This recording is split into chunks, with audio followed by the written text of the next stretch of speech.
السلام عليكم ورحمة الله وبركاته داوديال كسو دواده برنامجكيني داهر iyo dalka hooyo barnaamijkaasi daahir iyo dalka hooyo alaaba wuxuu idin ka yimaadaa telefishinka qaranka jamhuuriyadda Soomaaliland ku leeyahay magaalada Birmingham laakiin maanta wuxuu idin ka imanayaa magaalada London daawadayaal toddobaadkan iyo barnaamijkeena daahir iyo dalka hooyo marka ugu horeysa waxaan aad ugu mahadnaqayaa dadka faraha badan ee ku xidhan barnaamijkan daahir iyo dalka hooyo ee waliba dalkii hooyo inta badan nagala soo xidhiidha toddobaadkan iyo barnaamijkeena daahir iyo dalka hooyo daawadayaal waxa iigu martiya laba sarkaal oo ka tirsan ciidamada badda iyo difaaca xeebaha ee dalka jamhuuriyadda Soomaaliland oo baryaha kanba tababar iyagu ku qaadanayay magaalada London guud ahaan dalkan Ingiriiska waxaan kala yihiin kabtan Xuseen Habane Dimbil iyo waliba laba xidigle Maxamed Cabdilaahi Umar oo iyagu halkan jooga Maxamed Cabdilaahina waa kan kabtan Xuseenna waa kaas dhinaca midigta ka sii xiga waxaan jecelahay labadiinaba inaan idinku soo dhaweeyo telefishinka qaranka jamhuuriyadda Soomaaliland xaruntiisa magaalada London maadaama aad timaadeen dalkan Ingiriiska waa laga maarmaan inaad shacbigiina iyo dadkiina aad la hadashaan ku soo dhawaada waanu dhownahay daahir aad baad u mahadsantahay waxaanu sidoo kale salaan hawada u marinaynaa dhammaan shacabweynaha reer Soomaaliland jamhuuriyadda Soomaaliland ugu horeeya madax Maxamed Siraayo madaxweynaha jamhuuriyadda Soomaaliland iyo marwadiisa dhammaan golayaasha qaranka asxaabta maxaa la yiraahdaa wasiirada cid kasta oo maartay mas'uuliyadda qaranka u haysa tananada ciidamada oo aan jeclahay inaan iyagana si gaar ah aan halkan uga xuso maadaama ay tahay fursadeydii inaan ka soo salaamo magaalada London cariga Ingiriiska iyadoo ay ahayd sanad guuridii ciidanka qaranka maalintii dhaweeytay wiigii hore dhaweeyay dhamaaday tananada ciidamada dhammaan saraakiisha iyo ciidanka dableyda dhamaantii iyo xaasaskooda maxaan idhaahdaa ardayda iyo muwaadiniinta reer Soomaaliland ehelka iyo asxaabta dhammaan waan salaamayaa intii dal iyo dibadba inta halkan nagu soo dhaweysay iyo inta halka joogtay ee soo dhaweyn doonta oo intuba ay nala garab taagan yihiin maaragtay hambaliye iyo sharaf aad baan ku salaamayaa bismillaah alxamdulillaah wasalaatu wasalaamu calaa man laa nabiyya bacdah daahir aad baad mahadsantahay soo dhaweynta qiimaha badan leh ee aad nagu soo dhaweysay telefishinka qaranka jamhuuriyadda Soomaaliland waxaan halkan ka salaamayaa madaxweynaha jamhuuriyadda Soomaaliland Axmed Maxamed Siraayo marwadiisa golaha wasiirada iyo dhammaan janaraalada ciidamada kala duwan iyo dhammaan shacabka reer Soomaaliland meel kasta jooga waa tahay laba xidigle Maxamed aad baan kugu mahadnaqayaa kabtan Xuseen adigana aad baan kugu mahadnaqayaa runtii sida wanaagsan ee aad uga soo qayb gashay barnaamijkan markaan aan idin sheegay idinkoo waqtigiinu uu ciriiriba yahay in aad sida aad markaaba aad igu timaadeen aniguna aad iyo aad baan idinku mahadnaqayaa raalina waan idinka aad mahadsantahay isku tahluujiyo waa tahay haddaba waxaan doonayaa inaan gudagalno barnaamijkeeni bal waxaad ka warantaan bal tababarkii aad qaadateen ee halka kan aad ku timaadeen dawladda Soomaaliland baa idin soo dirtay waa mas'uuliyad aad iyo aad u weyn dawladda Ingiriiska ayaa waxa idin fidisay tababar bal hadda tababarkii aad qaadateen bal hadda laga waran haddii aan Xuseen kabtan Xuseen aan ku horeeyo bismillaahir rahmaanir rahiim waxa weeye daahir oo kale tababarkaas waxa tababar aad iyo aad important inoogu ah marka jamhuuriyadda Soomaaliland la eego gaar ahaan ciidanka badda maadaama yahay agentkii matalayay badda u matalayay uga wakiilka ahaa jamhuuriyadda Soomaaliland waa inay saraakiishu yeelataa ciidanka badda saraakiishu yeelataa aqoon dheeraad badda u yeelataa iyo la shaqeynta caalamiga marka koorskan waxa la yiraahdaa economic exclusive zone oo macnaheedu yahay maartay in laga wada aqoon looga yeesho si looga shaqeyn lahaa biyaha caalamiga iyo dhaqaalahooda waa dal kasta uu xaquuq u leeyahay laga soo bilaabo baseline-ka ama offshore-ka biyihiisa ilaa east-ka laga gaarayo ilaa continental shelf-ka baan idhaahdo waxa uu leeyahay inuu biyaha kor iyo hoosba wixii dhaqaale ee ku jira iyo wixii dhiba ku imanaya environment-ka iyo wixii xeeraraha shuruucda maartay qawaaniinta dunida u yaala wixii xadgudub inuu ku control karo isagu isla mar ahaantan isaga de lagala xiriirayo de wadankaasina uu noqonayo wadan hadii saraakiishu iyo dadkiisu ay aqoonta yeeshaan inay maartay yahay dunia caadi oo lagu hiran karo de lana wadaagi karo dhaqaale iyo investment iyo international relationship la sameyn karo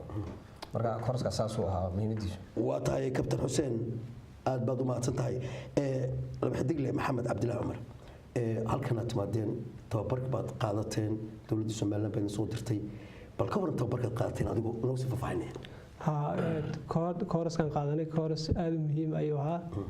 koorasan waxyaabo badan ku baranay buu ahaa haddii ay ka mid tahay fishery protection habkii fisherieska ama loo ilaalin lahaa si looga hortagi lahaa illegal immigrationka wax sida cargoga oo kale waxaa tababar kooras aad u qiimo badan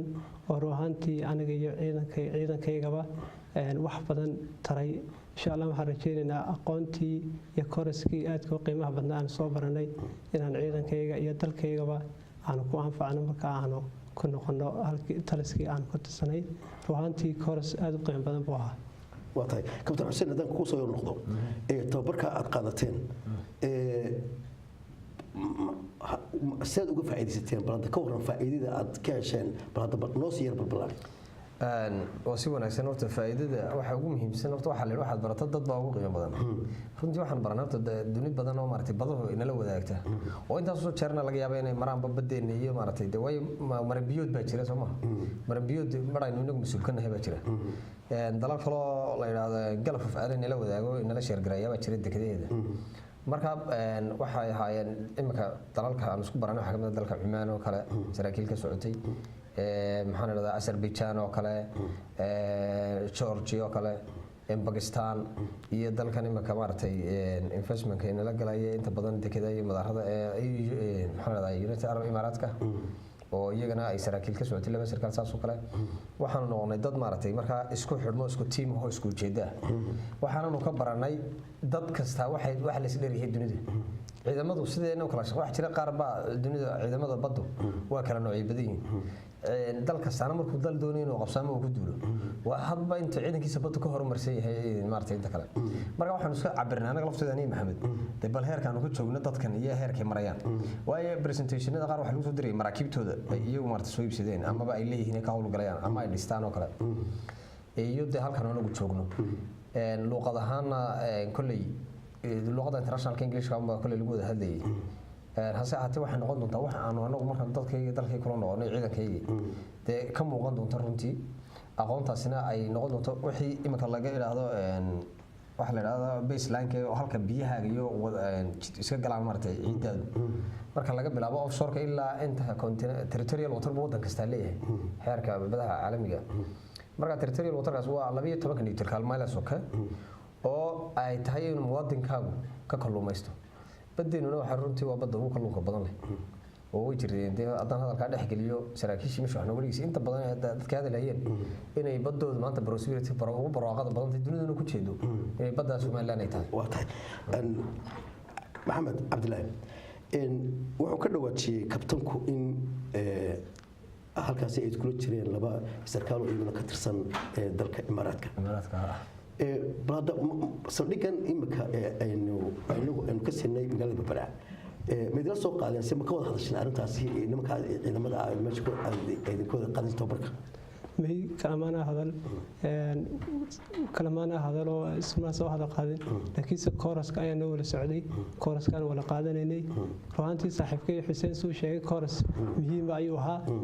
meelo badan baan tagnay oo ay kamid ahaayeen Coast-Guard-ka UK oo aan ka soo baranay say u shaqeeyaan sida ay wala socdaan waxyaabaha badda maraya ruuxantii ciidankeena meel fiican buu hadda maraya oo waxyaabaha badda maraya uu la socdaa wuxuu isticmaalaa automatic identification system waxa badda maraya lagu ogaanayo ruuxantii systemka ay isticmaalaan oo kale ay isticmaalaan system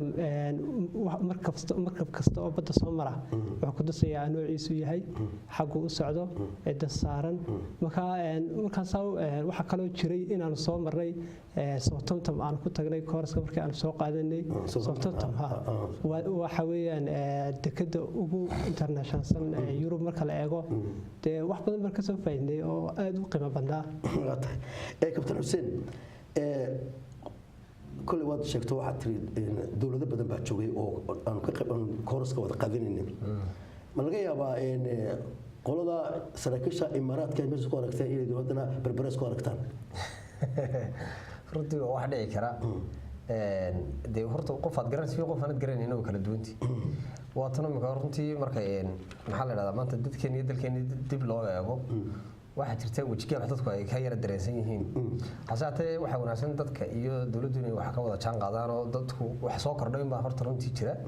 ee wax dhibaato oo wadankii iyo mushkilada ay meesha mataalaan usaan arkayo marka nimankaas hadhowto hadii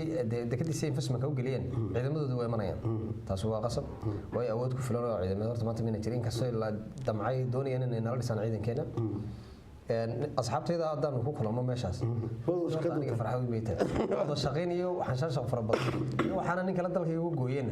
kulli iyaga waan kala hadli karaa waa laga yaabaa waa kala mid hayden waa tahay Maxamed دروست قادنيسين ما أبدا مصور بالنتوسي مسوي وها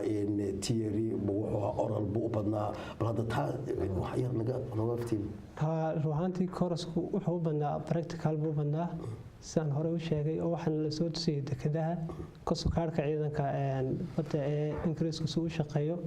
fiidiyowna uu ku jira fiidiyow habka loo baarayo wax dambiyada ka dhaca badda kul practical ayuu banaa theory-guna uu ku jiray laakiin se practical ayuu banaa meelo badan baan soo tusay haday ahaato haday badda tahay ruwaantii de course aad u qiimo badan buu ahaa oo fiidiyoyo marka wali badda taagan ba fuushano ama badoono taa masoo badda iyo ma gashay may marka maana fuulin laakiin se dekada waan tagnay oo say u shaqeyso oo aan soo tusay alga wax ma ku daraya wax jiri waxa la board search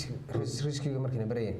wata inuu qof ciidanku badda kale badda soo kormeero oo dadkiisa kala badbaadiyo markii wax laga yaabaa dadka luumaysata ama dad meel kale ka soo socday inay ku qorqornaan baddaada markii la barayay board searchiga iyo sida markabka cidii markii loo gala doon dambi ugu qabato de loo kala baadhay loo kala xadinayay oo dadku isku dhex qobayn qaybna waxa jira maraakiib saas oo kale loo dhisay containers oo badda xilligeeda taaganaya u dhisan kuwaas oo kale waxaan ku qaadanaynay 40 minutes inaanu ilaa tib aan lagu qaato tan practically hadana lagu dhax qaato duruus sidan loo kala baadhayo maartay boardinka iyo searchiga waxa kale oo nala fuushiyay markabkii ugu weynaa ee la dhisay dagaalkii labaad ee adduunka ayuu qayb galay markaas marka waxa maanta waxa looga faa'iideystaa wuxuu taagay Portsmouth marka ay ku xidhay dekedeeda waxa looga faa'iideystaa museum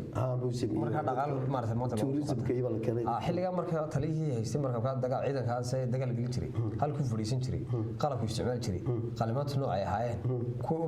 wax ku qoriyay kuwa jeedalka wax ku ciqaabiyay dhakhtarku sidoo ahay faashishkii maqasyadii wax ku jirjir jiray wixii shayna la taabano wax kasta sidiisii oo markabku sidiisii nadiifiyay sariiriga xadhkaha ma garanaysa iyo alwaaxdeen inuu tuuray fandhalkii loo dhintay maxaa la yiraahdaa xeerada ay ka samaysnaa kuwa suurada iyo qalab caynkaas ay ku gurtaan oo wali ilaa hadda saaka lagu quraaday ma garanaysa iyo tiyo nooc meel dhoobo laga sameeyo taswiir laga sameeyay wixii oo dhan oo laakiin anagu bilaash bay noo ahayd maalinta dadka kale lacag ba laga qaadaa markaas siidhibaan wax nala fufayaa bahal radal bana loo garaacaya siidhiyar bana loo garaacaya jaran baan ugu soo dhaweynay ninka gaashaanla sare ah oo haysta 20 dhalinyaro oo saraakiil labisan markii noo garaacaan markaan oo fuulini markaan toorkayga soo dhameysano hadana waan loo garaacay salaantii baan kaga soo baaxinaa anagu markaa dadkii kale meesha markaa iyagu jooga dalxiis isla arintan kale la yaabana ayagu ma fahansaneen meesha dalxiis baa dilo tagayo waa tahay Maxamed imsa week ayaad qaadaysan training kooraska waxaan qaadanay bil baan qaadanay waxaan kala 15 bishii koowaad January waxaan noo dhamaaday 10 bishii labaad 2017 waa tahay waxaan jeclahay in adiga ku wadiyo kooraskan amba waxbarashadan ma dawladda Soomaaliland baa idin garatay mise imtixaan baa la galay oo imtixaankii baad ku heshay runtii ma waxa jirta wasaaradda difaaca Ingiriiska qaybteeda maartay defense strategy Addis Ababa ayaa waxay la leedahay ciidanka badda gacansaar shaqaale leedahay ciidanka badda sanad kasta waa talisana waa ku dhisa hadda talisi guud Hargeysa iyaga dhisay talisida saldhigyada xeebo dhan iyaga dhisa qalab iyo baabuur iyo wax badan oo bixiyaan traininada saas oo kale sanad kasta waxay u diyaariyaan laba shirkad ama hal shirkad isla marhaanta waxay qaadaan imtixaankan IELTS-ka marka English IELTS-ka marka qofku hadaanu IELTS-ka keenin ama sidiis oo kale ama 1.5 oo kale 5.5 oo kale ama sidiis oo kale ma soo gudbo ma tago marka isagoo indirect oo waxa la qaadaa aan de marna oo nasiib marba siba loo qaadaa marka isagoo sidiisii loo Hargeysana laga qaaday afar sarkaal laga qaaday labadeena marka alxamdulillah marka dibadna imtixaankaasi iyo aad soo marteen marka markii la idin sheegay ku farxadeen aad baan ugu farxnay alxamdulilah aad baan ugu farxnay aniga iyo saaxiibkiisa inaad London tegaysaan oo markaa tegaysaan aad baan ugu farxnay inaan koorskaa soo qaadano London aan tegin halka joogtay markii lagu sheegay inaad London tegaysid waxaan joogay taliskayga aan joogay ciidanka laada xeebaha Jamhuuriyadda Soomaaliland adigoo war biya ku sheegay waxaan noo soo sheegay safaaradii ayaa noo soo sheegtay inaan aniga saaxiibkay ahaa Xuseen Xabaan Dhimbiil inaan baasnay imtixaankii sana koors aniga maxamed ay soo sheegay marka aniga farxad aan waxaan kaga yiri doonay waxa ku jiray saraakiisha marka waxaan ku jirtay kulliyadda saraakiisha Darweyne oo saraakiil badan oo 200 sarkaal baan ahay marka anagu xiisadii garoonka ula marka garoonka san loo riyo oo dhididka iyo mushkiladan haystada yaabayso oo sida cadceedu loo kulushahay ayaa waxa jirta aad naftu waxa jeceshay waxay had iyo jeer ku yara maratay soo ardaydu waxay jeceshay waxay macalinka ku yara khiyaamaysaadii jir macalinkuna weyniga yaraan ma kala runtii macalin kulli arday kulli waa ki doonaya in yaro macalinkiisa ku yara damartay marka telefoonka oo gariirayaan qabtay aan arkay marka ninkan waa xoogayay weeyaan moogtay marka xoogayaha ay soo garaac soo xafiiskii taliska maxamed maxamed xogeynta taliska weeyaan xogeynta janaka weeyaan ma sha Allah marka janaka laba xogeyntu waa mid kamid weeyaan maxamed xogeyaha guud ee ciidanka weeyaan marka uu soo garaacay waa telefoonka xogeynta weeyaan markaasaan niri taliya kol muhiim ah leeyahay kol muhiim ah waan araray dhinaca wiisar way la hadal biyo maxamed markaasuu guri koors baa soo baxay in labadan tegno ingiriiska koors ingiriiska aha dadna waxaan ay meesha halkii aan ku tababaranay moogtay saasir wallahi wonderful inaad bal wadankaaga wax ku tababaranaysid iyo wax la ku tababaran doontana aad soo eegto kullibana hamigayga iyo higsigayga waa ahayd inaan maalmo kamid soo taabano anaan se uga faa'iideysan baxsanay aan wadanka uga faa'iideyno inaan dib u xog gelino marka waxaan ugu soo kasbanay marka aniga aad bay waatay maxamed marka isagoo ila soo hadlay labadu waxa ka farxiyay waatay aad iyo aad baad maasantay maxamed meelahan ma meel qurun baad training ku qaadanayseen mise meelo kala jaajaada ay tagiseen meelo kala jaadan taginay marka horta kuliyadda aan ku qaadanay waxa weeye kuliyadda Colwood ee ku taala Bournemouth waxaan taginay meelo sida Plymouth oo kale ayaan koors ku soo qaadnay 7 cishan halka joognay sababtoo tamaan joognay waxaan ku soo qaadanay London waan tagnay IMO meelo badan bay ahayd oo aan ku soo qaadnay koorska laakiin intii ugu badneed waxaan joognay kuliyadda Colwood ee ku taala Bournemouth 7 cishan waxaan ku soo qaadanay Plymouth oo aan ku soo qaadanay search boarding and searching school way maxaad ku daraysaa maanta runtii waxa soo dhan maxamed horta waxa uu sheegay weeyaan muhiimaduna wuxuu baahay wixii aan meesha ka qaadanay inay ahayd wax anagu maanta ciidankeena iyo maartay aqoon ahaanteena inaan gaarsiisnayn hase haatee sababta loo siinayo sarkaalka ama qof kasta oo scholar loo siinayo maartay training waa inuu wax uga kordhiso marka Bournemouth markaan qaadanay way ka duwaneed iyadoo jawi ahaan halkan Bournemouth iyadoo waxa jiray marka dabayla iyo maartay badina ku taalay Plymouth baan sheegay Plymouth border search-ga kaas oo kaliya soo dhiganay waxa kale ku daraya inaanu MIO tagnay maxaa la yiraahdaa International Maritime Organization halkii jaamacad kale iyadana waxa dhiganay markaan economics waxa dhiganayno international trades-ka ayaa wax tiiri ku dhigan jirtay oo soo taabatay runtii waxay practical aad iyo aad muhiim runtii waxa noqon doontaa wax qofku sawirku ka haysto iyo markuu meesha tago kulli la kala duwan tahay London taan maqli jirnay ama filmaan ku daawanay ama news ka akhriinay inuu iyadana maanta waa tahay maxamed dawladihii waxaad ii sheegteen in aad carab ku dhufateen in dhowr dawladood meeshu ay aad wax la qaadanayso training la qaadanayseen imsi dawladood ayaa halka koorsaad ku qaadanaysaa waxaan ku wada qaadanay 6 dawladood waxa kamid ah Imaaraadka waxa kamid ah Georgia waxa kamid ah Pakistan waxa kamid ah Oman waxa kamid ah Azerbaijan oo ruhantii Israa'iil iyaguna ahaa oo wax badan aan kala faa'iideysanay u sheegnay inay Soomaaliland tahay wadan madax banaan oo ciidana oo calankii iyo ciidankiiba leh ruuxaantii aadna way noo soo dhaweeyeen saraakiisha qaar baa yiri waan imanaynaa wadankiina oo in la soo eeganaa si yahay waxaan ku niri gacmo furan kusoo dhawaada you welcome ruuxaantii marka dad badan baan soo baranay cilmi badan waan soo baranay presentation uu jiray oo aan soo jeedinay oo laga waramayay wadanka halku yahay halku ku yaalo dadkiisa calankiisa waxyaabo fara badan oo dee wadankaas territorialkiisa wadankiisa iyo sarkiisa ruuxaantii dee kooras aad u wanaagsan ayuu ahaa aniga iyo saaxiibkay ku darinta habal runtii maxamed si fiican buu soo koobay wuxuun baa se annaga ii farxad weyn ii ahayd dee inuu qofka Soomaaliland maqlayn wax ka arko kala duwan tahay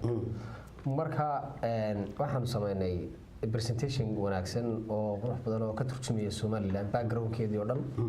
ilaa xilligii dawladnimadeedii hore Soomaaliland tii magaranaysa 60 ka horeysay iyo ilaa Soomaaliland imika inta madaxweynaha election ay qabsatay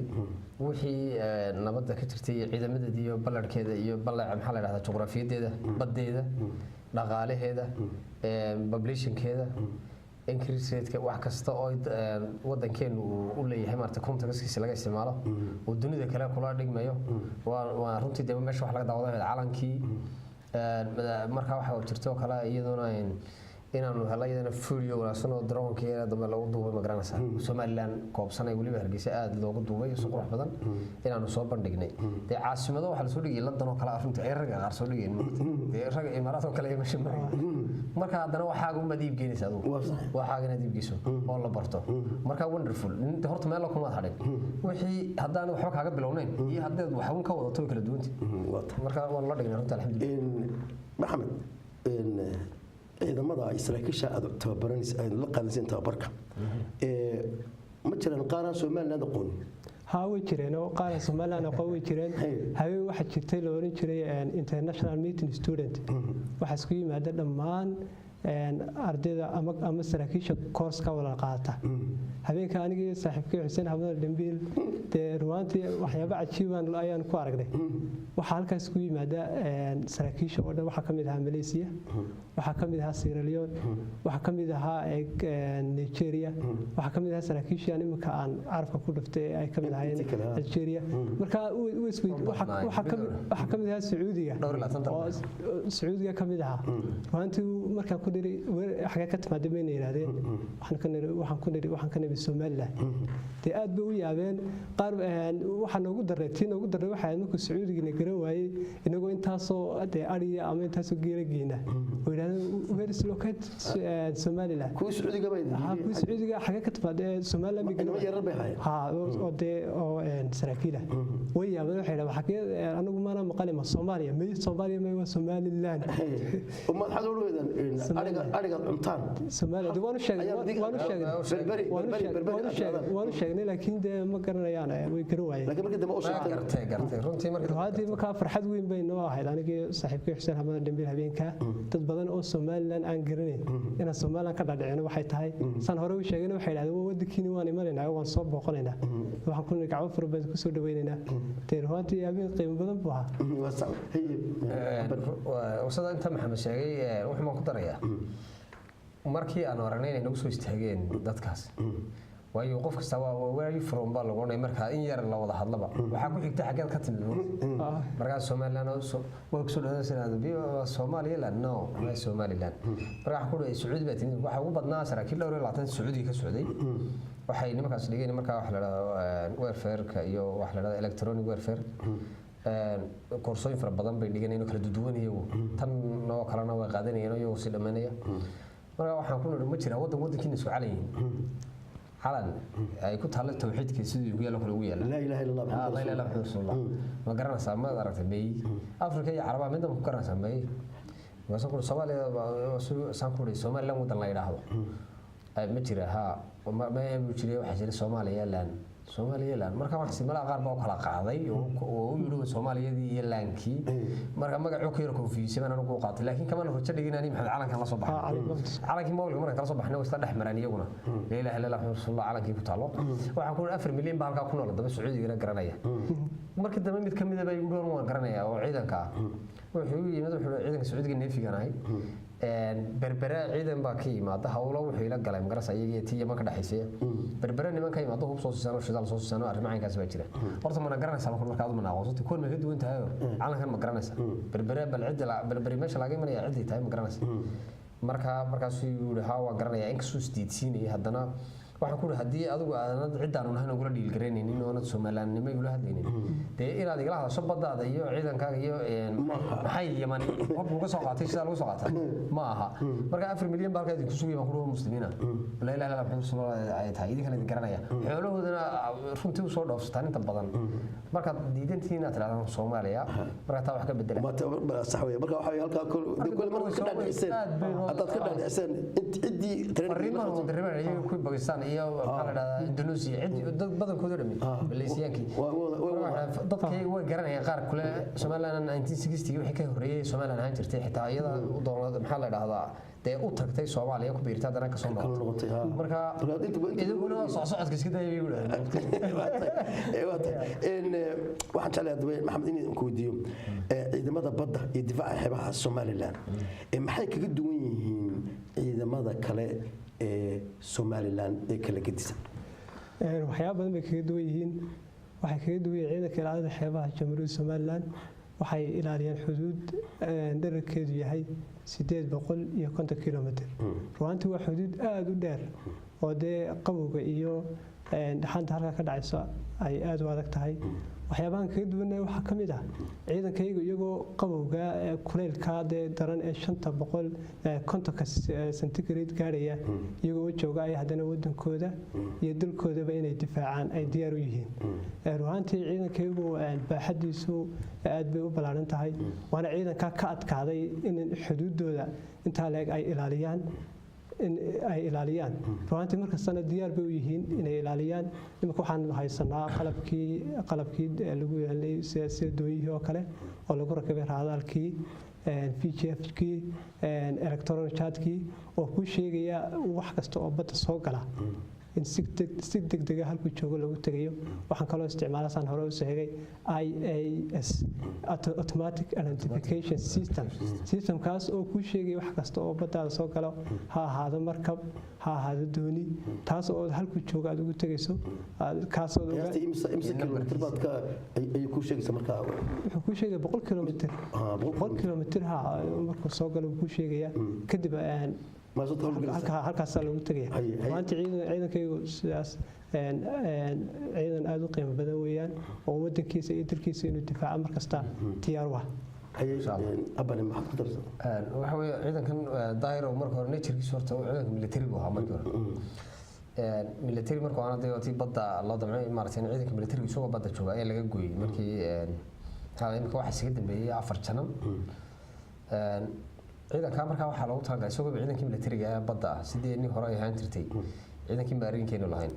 ayaa wuxuu qabaa ciidankaas la siiyo tababar uu leeyahay la yiraahdo tababarkii militariga badda iyo tababarkii militariga bariga iyo kii baddaba oo dhinacna waxa uu wakiilkii 40 kilomitir moogtay in bariga uu ka dagaalamo ciidanku dhinacna difaacii badda iyo xeebta uu ka yahay marka amphibious baa la yiraahdo ciidanku labadaba waa sidii waa xagana waxa maarada xagana wada baalata moogtay labadii dhanba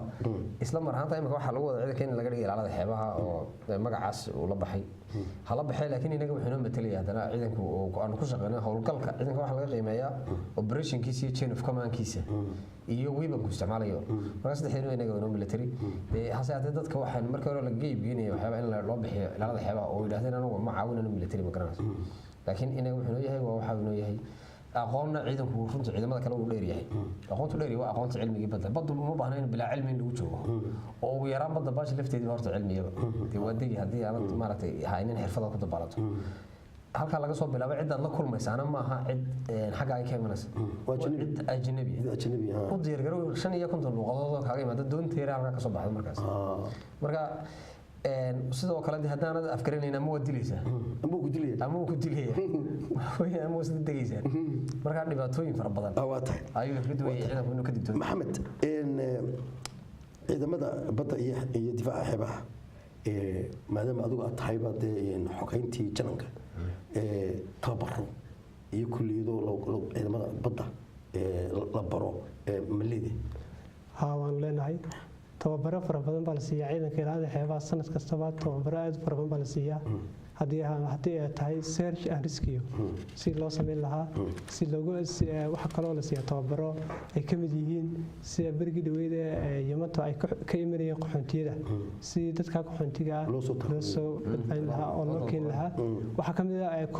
koorasyo jira oo ciidan ku qaataan si kooraskan imika aanu dhiganayna ISAB iyo kooras 9 bilood socda oo English ah way jiraan kuliyadu waxay ku taalaa berbera oo ciidanka cusub ee markasta la qaato lagu tababaro taas oo waxyaabaha la siiyana waxaa ka mid ah sidii dabaashi loo bari lahaa sidii inay badda ka howlgeli lahaayeen sidii ayaa loo tababaraa runtii tababaro fara badan waa la siiyaa ciidanka sanad kastaba waa tahay haye habban mid ku darsantaa kulay tababarka waxaa jirta imika waxaa la establish gareeyo jiray hoggaanka tababarka ciidanku wuxuu xuseeyay inuu ciidanku wixii u gaar u lahaa isaga uu diyaarsanaa uu tababaro bilowdo waxna waxday dunidu inoo keento ay iyadu scholar oo kale inoogu qaado inoogu ogolaato waxna wax inaga inoo diyaarsan marka ciidanku hadda wuxuu leeyahay heerka jaamacadeed ee kuliyadda maarinka berberayn laga asaaso hogaankii tababarka ciidanka badda uu dejiyay u dhameeyay imika 3 sanadood wuxuu dhameeyay 3 sanadood maxaa la dhahdaa curriculumkii ciidanka badda ku bixilaa marka waxa diyaar loo yahay marka maadaama dunidana aynu isku xidhanay wax badan xagga badaha inaanu kala shaqeyno aqoonteedina yeelano diyaarna noo tahay hadba cidii sectionada kala tababaraya inkastoo kala wada dhisan yahayba section kasta cidii ka howlgalaysa oo nin sarkaal askarina askari xirfadiisa aanu ugu xadgudbin baan ku dari lahaa imika waxaa la sameeyey jaamacaddii maarinka oo berberi laga sameeyey taasna ciidan baa naga jira oo iyaguna soo bartaa maarinka habane haddaan su-aal kale ku weydiiyo idinku waxaad tihiin ciidankii badda ee jamhuuriyadda somalilan bal hadda waxaad ka warartaa kalluunka ku jira dalkeena iyo dadkeena iyo shacbigeena reer somalilan sidaaday uga faa'iidaysan runtii kalluunkaynu waxa badeena waa badihin marka la noolaa bad aan la taaba sideedaba oo waxa jirta adduunyada sidayna ugu haysano bad shoorkeedu uu buuxo khayraadka kalluunka iyo sidayna dadkeenu aanay u gelin inaan xagga uga sii jeedno waxaan u jeedinaynaa dhabarka badii uma jeedinayna laabtii inaynu wax ka kalluumaysano inta kalluumaysta waa in inta ganacsatee license-ka haysata badeena in u geyso kalluunka weeyaan intaas aan joogno search bar waxaanu sameynayna wax badan oo dadkeena aan ugu fiirsanayna dadkeenu markaa waanay u dirnayn waxaana iyaduna xusid mudan markii koorskan aan ku jirnay imika ESRKN oo joognay halkan London Ingiriiska ee Portsmouth aan joognay ayaa maalmaha kamid ah saraakiisha bixinaysa koorska mid kamid ah oo expert iyo marine experts ah ayaa wuxuu yiri badda Somaliland badda kaliya timanta geeska Afrika iyo dunida oo dhammaan ay ku sii jeeday in wax laga in maaragtay laga exploit gareeyo dhaqaalahooda hasaatee iyagana wax hawl baa u taala hawsha ah inay maartay dad soo jeedo wax la baxaya yihiin maalgelin baa lagu sameyn doonaa kalluumaysatadooda oo dhan ha marka inagana maadaama imika horta abaarana waa ku dhacay waqti dee xoolahan badda abaar markaa nagama dhicin alxamdulilah waxaan leenahay xaggana loo soo jeedsado kalluunkeena aanu dhoofsano intaasoo waxaanu dhoofin karnaa tan oo kalluun aanu dhoofin karno Itoobiya iyo dunida caalamiga waxaa la dhahdaa inagu xidhan oo dhan jaararka marka runtii waa wax aad aynu uga hurudno waxaanu nahay dad malab baynu barkan maxamed saa uu sheegay habane dee baddeena way diinto waa badda dee khayraadka ku jiro waddankeena abaara ka dhacay oo dee xoolihii baa dee waa kan xoolihii naga dhammaadeen hadda dadkii inta ogaantaa imika kule bil baa joogteen dad kalluunkii ma barteen dadka kalluunkii weli ma baran laakiinse waxay u baahan yihiin in la baro oo sida loo kalluumaysto la baro sida loo soo qabanayo kalluunka la baro way jiraan dad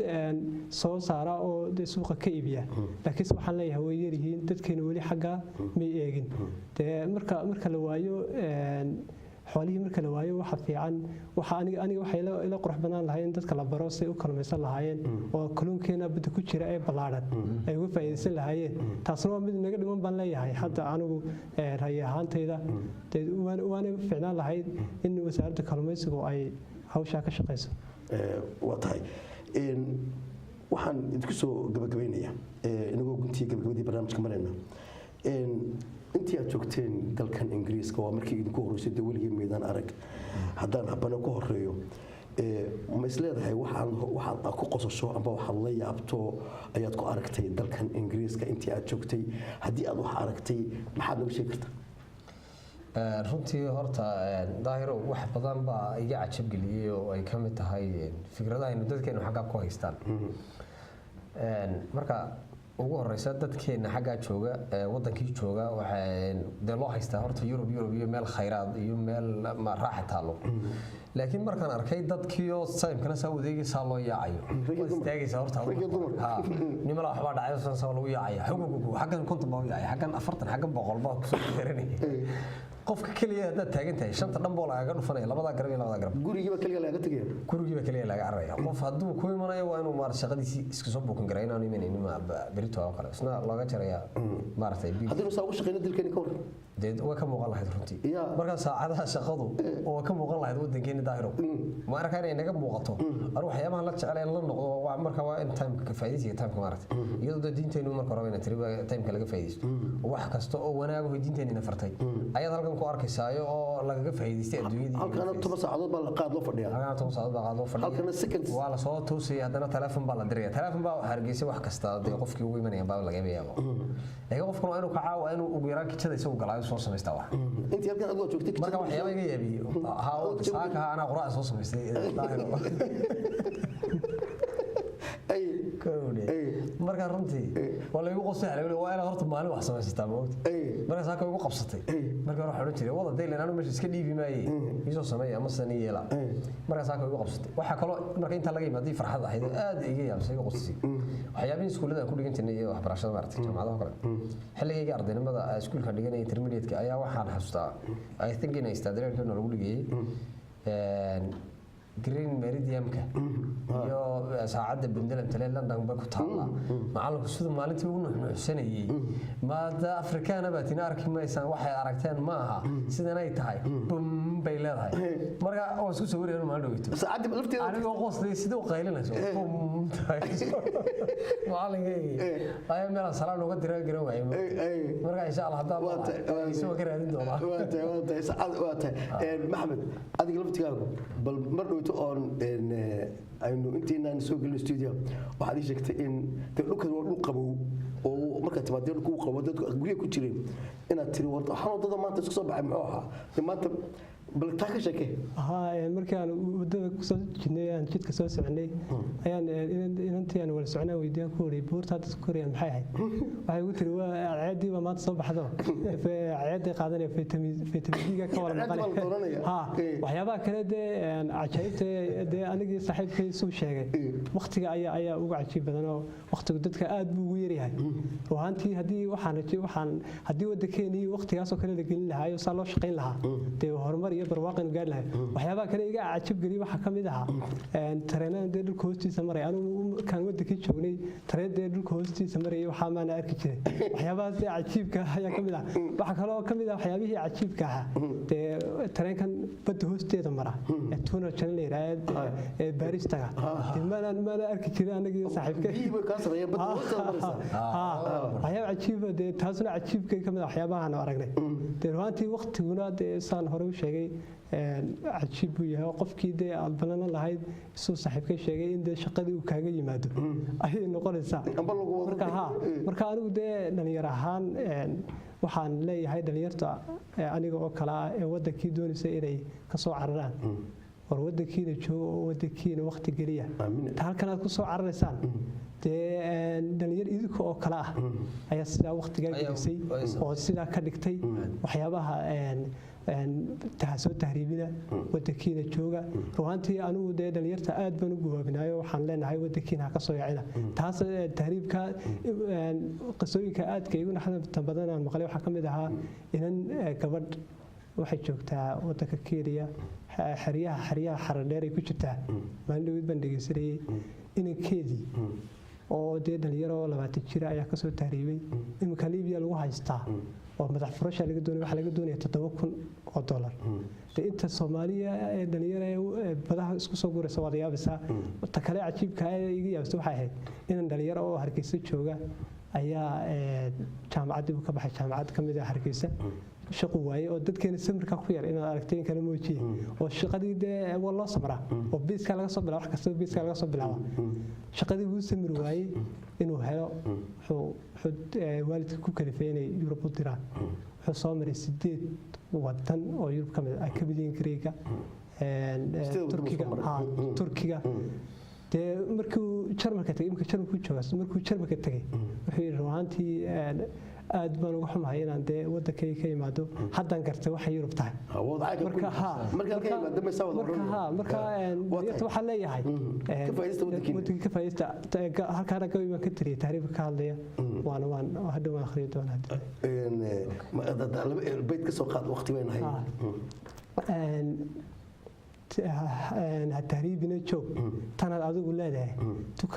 تنا أدوق ولاده هتهريبنا شوك تنا أن تلاقسية أن كنت المامة تنا أدوق ولاده هتهريبنا شوك واضح وقبل أدوق نكسل وقدام بنتي إذكو مرد أن سين دونا كسوك بكمين دونا حداد سلام صاحبين قرابة ودريسان عداد سلام إنسان فكرة دات إنسان مرد هذا محمد أي horeyntii waxaan salaamayaa labadeeda waalid oo aan u jecelahay heerkan imika aan taaganahay inay soo gaarsiiyay hooyaday Seena Maxamuud iyo aabahay Cabdilaahi Cumar Cilmi waxaan kaloo salaamayaa xaaskayga Hooda Cabdi Xasan iyo inantayda Amiira waxaan kaloo salaamayaa taliyahayga ciidanka ilaalada xeebaha Amiin Cabdi Xirsi Ducaale iyo dhammaan ciidanka iyo saraakiisha aan ka mid ka ahay waxaan kaloo salaamayaa dhammaan shacab weynaha Jamhuuriyadda Soomaaliland meelkasta joogaan kan aan qorada London waa tahay habane adiguna daahirooyinka soo aan salaanta marka hore ku horeeyay haddana mar labaad waxaan salaamayaa ugu horeyn familkayga walaaladii waalidka Allah u naxariisto walaaladii iyo ahmadkooda asxaabtayda waadka u qiimaha badan dhammaan inta dalka dibadda joogta tanaankaygii taliyahayga ciidanka badda Amiin Cabdi Xirsi Ducaale iyo dhammaan saraakiishii ciidanka badda garbahayga ahayd ee aan wax badan wada qabanay wada samirnay inaan u tabacno wadankayga ciidanka badda iyo dhammaan guud ahaanba ciidamada qalabka sida Jamhuuriyadda Soomaaliland shacabweynaha reer Jamhuuriyadda Soomaaliland ee sharafta mudan aqoonyahanka wax garadka oday dhaqameed oo halka fariin uga faa'iideysanayo qoliyaha odayaasha dhaqanka hogaamiyaasha dhaqanka la yiraahdo iyagoo sharaf naga mudan runtii iyagana waxaan leenahay idinkuna milgaha dawladnimo iyo milgihii dhaqankeed lahaydeen ku akaada kala saaro ku akaada Kenya waa tahay maxamed laba xidigle maxamed aad iyo aad baan ku mahadnaqayaa kabtan habane aad baan ku mahadnaqayaa barnaamijkaas maanta igala qayb gasheen daawadayaal barnaamijkeennii daahir iyo dalka hooyo toddobaadkan martina ay ugu haayeen kabtan xuseen habane dembiil iyo laba xidigle maxamed cabdilaahi cumar oo maanta igala qayb galay barnaamijkan daahir iyo dalka hooyo inta ayaan kusoo gabagabayn doonaa barnaamijkaasi waxaa idiin farsameynayay Cismaan Qays iyo Jamaal taniyo kula keena dambe waxaan idinka tagayaa sidaas iyo nabadgelyo